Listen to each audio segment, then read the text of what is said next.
I am Dr. Ashok Kumar, Head Department of Zoology and Industrial Fish and Fishery, Ganga Singh College, Chhapra, running under JP University, Chhapra, Bihar. Today I am going to explain the topic management of nursery, management of rearing pond. Rearing ponds are such type of ponds in which flies are introduced, and these flies remain for 3 months in the pond, and they convert themselves into the fingerlings, which are stocked in after 3 months they are stocked in stocking ponds. The fingerlings which are produced in rearing ponds, these fingerlings become efficient to save themselves from predators and other harmful insects in stocking ponds. Hence, for first thing, as I had already mentioned in the management of nursery pond, that first thing is eradication. Same thing is being adopted in this rearing pond. But the rearing pond should the first of all its size should be more than 0.05 hectare to 0.1 hectare, यह 5.05 hectare से 1 hectare तक ये होना चाहिए, and it should be 1.5 to 2 meters deep. Depth इसका 1.5 से 2 metre तक होना चाहिए. तो पहला इसके लिए जब इसके मैनेजमेंट के लिए first of all we eradicate the weeds. How, कैसे हम लोग इरेडिकेट करते हैं? तो by the use of 2,4-D. 2,4-D is a herbicide, and this full name is 2,4-dichlorophenoxyacetic acid. 2,4-D 2,4-dichlorophenoliacetic acid, as well as copper sulfate solution. So copper sulfate, we eradicate as such type of ponds are larger in size. So they are weedicides like 2,4-D and copper sulfate we use for the eradication of weeds. Next is predatory and weed fishes. Predatory and weed fishes, they should also be eradicated, and they are predatory and weed fishes are, as I had already mentioned in the management of nursery pond. The same method is applied here by the use of 2,000 kg per hectare, 2,000 kg to 2,500 kg per hectare of mahua oil cake, as well, or better is 300 kg per hectare in use of bleaching powder, CaOCl2 bleaching powder. Third is liming. So predatory and weed fishes, they are eradicated by the use of bleaching powder or mahua oil cake, and if we use bleaching powder only for its eradication, then such fishes, they are useful for human being, not harmful. They kill only fishes but it is not harmful for human consumption. So it should be, after netting, it should be sent to the market where it is sold sold. And third is liming. When after two weeks of the eradication of predatory fish, after 2 weeks, it should be liming should be done. Liming is must. Liming is for the purpose of if lime is a germicide, and for the purpose of full utilization of the fertilizers, which are used in later period of the rearing pond. The amount of quicklime should be 250 to 300 kg per hectare. Now, next is eradication of insects. How insects we eradicate? The eradication of insects, we had already done in the management of nursery pond. We use soap and oil emulsion,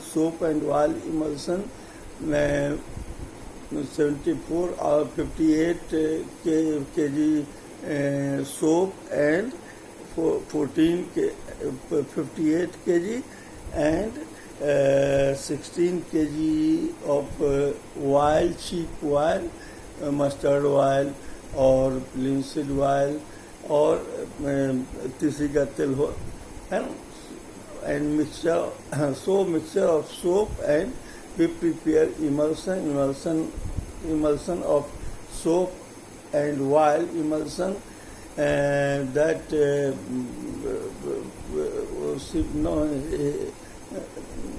heated, that are heated, and this heating gently on कच्चे हल्के आंच पर, that should, but stirring should be must.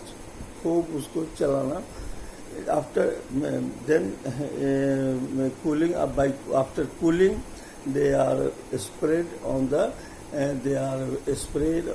surface, upper water surface, and hence in this way the eradication of insect we do. Eradication of insect we do, as their trachea remains in the froth of the soap oil emulsion, and they do not come in contact of air, and hence they can't respire.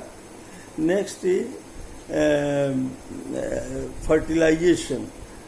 Fertilization are used after liming. Fertilization is must. For fertilization, organic fertilizer as well as inorganic fertilizers are used for fertilization of the pond, rearing pond. For fertilization, organic fertilizers are used, that is the amount of cattle dung should be 2,500, means 2,500 per hectare. We use this organic fertilizer for the enhancement of carbon percentage in the bottom, in the soil of pond bottom soil. Organic fertilizer they are divided into 4 installments. Out 2500 kg है. इसे अब हम लोग 4 भागों में बांट देते हैं. पहला है तो 4 बराबर भाग, means 625 kg, 625 kg, 625 kg, 625 kg. तो इस हिसाब से per hectare 625 kg per hectare के हिसाब से पहला इंस्टॉलमेंट हम लोग देंगे वो कब, तो फिश फ्राई को जब हम इंट्रोड्यूस करते हैं उससे 15 डेज बिफोर, या 625 केजी जब हम डालते हैं तो ये 625 केजी डालने से पर हेक्टेयर के हिसाब से हम डालते हैं। तो अब ऐसी स्थिति में फाइटोप्लैंक्टन्स और zooplanktons, they are the natural feed of the fishes which will be introduced in the rearing pond। तो कार्बन कंटेंट भी बढ़ जाता है एंड ऑर्गेनिक फर्टिलाइजर से डालने से फाइटोप्लैंक्टन्स एंड जूप्लैंक्टन्स उसकी संख्या भी बढ़ जाती है, ताकि जो फ्लाई हम डालेंगे, क्योंकि फ्लाई आर वोरेशियस फीडर, वो बहुत तेजी से वो खाना खाते हैं, इसीलिए हमको ये उसके भोजन के लिए तो पहला इंस्टॉलमेंट हम 15 दिन पहले हम देंगे उसको। पहला इंस्टॉलमेंट में फिश इंट्रोडक्शन, फिश फ्राई को डालने से 15 दिन पहले हम लोग दिया करते हैं, ताकि 15 दिनों के अंदर पूरा नेचुरल फीड पूर्ण रूप में तैयार रहे। तो यह हुआ। और इसके बाद फर्टिलाइजर में तो ये ऑर्गेनिक फर्टिलाइजर, ये कैटल डंग है, और उसके बाद इनऑर्गेनिक फर्टिलाइजर है। तो इनऑर्गेनिक फर्टिलाइजर चूँकि हमारे यहाँ जो भी पॉन्ड्स हैं वो खासकर NPK, नाइट्रेट, फॉस्फेट और पोटासियम, जो मैक्रो न्यूट्रिएंट्स है उसकी कमी होती है। खासकर फॉस्फेट कम पाया जाता है। हम लोग के यहाँ जो पॉन्ड है इंडिया में जो पॉन्ड्स हैं वे उसमें फॉस्फेट कम पाया जाता है। तो इसीलिए हम लोग urea, ammonium sulphate, single super phosphate, triple super phosphate, different inorganic fertilizers को हम लोग यूज में लाते हैं। तो अब यह यूरिया जो है, वो यूरिया हम लोग 100 केजी पर हेक्टेयर के हिसाब से देते हैं। अमोनियम सल्फेट वो 200 केजी के हिसाब से देते हैं per hectare. Single super phosphate 100 KG के हिसाब से देते हैं।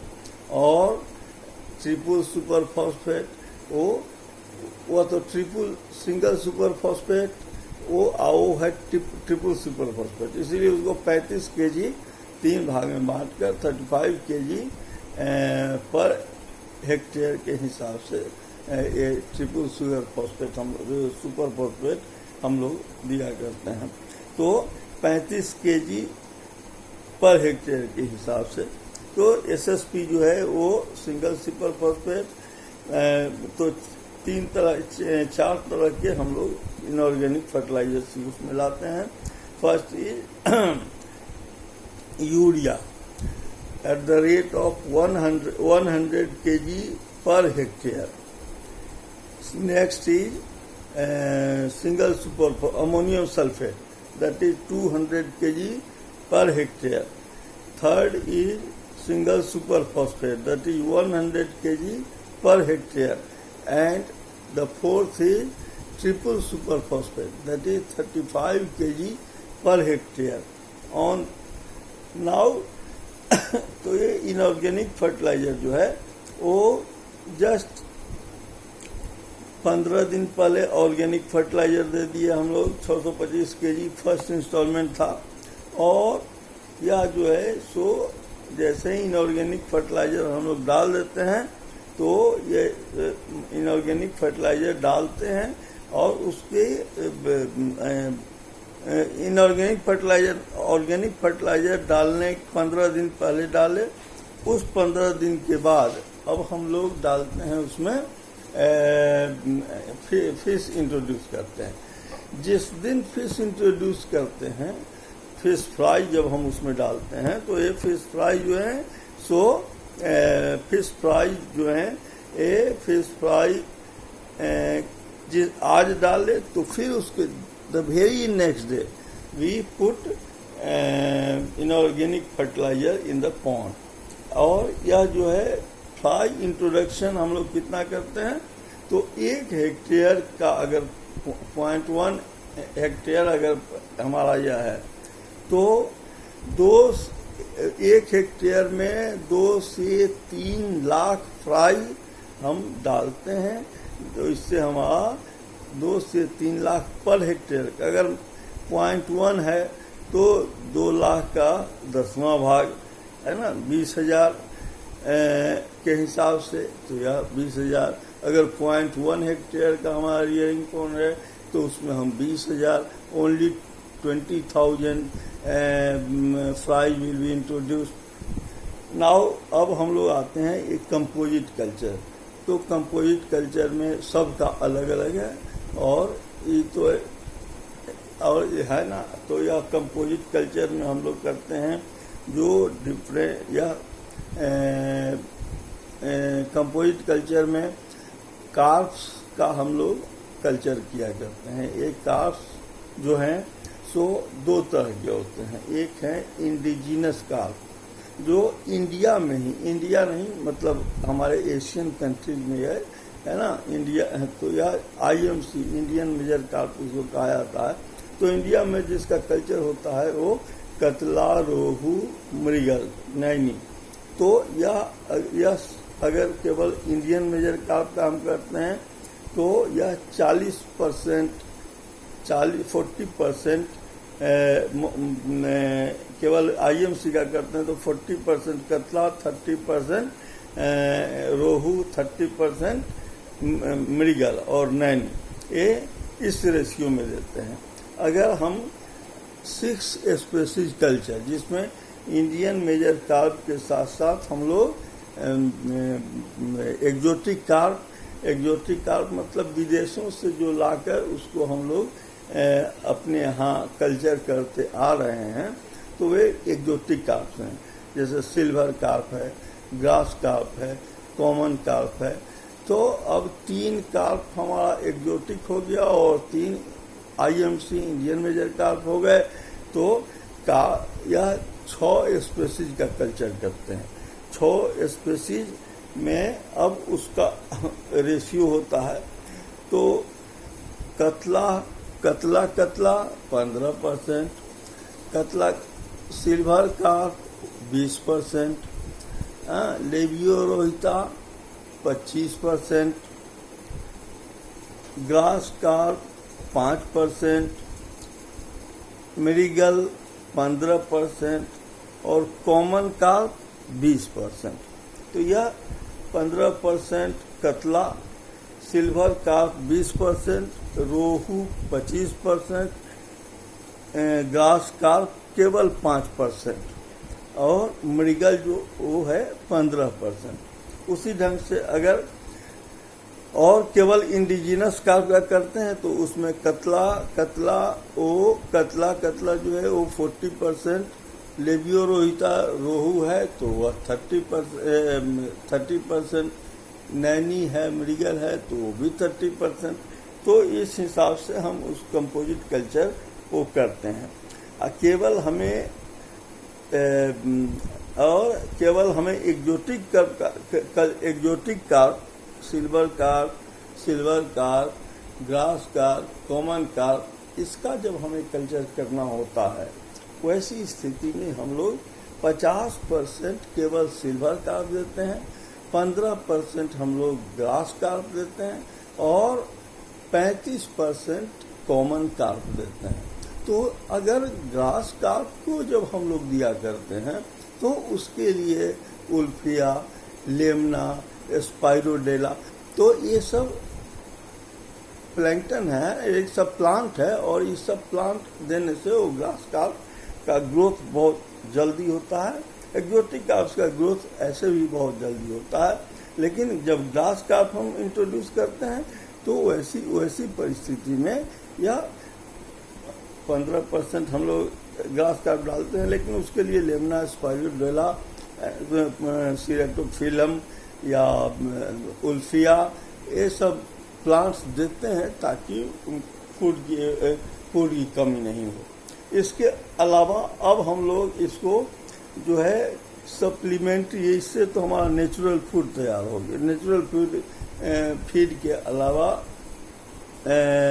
सप्लीमेंट्री फीड देते हैं, तो इसको अब हम लोग अगले क्लास में करेंगे। Thank you.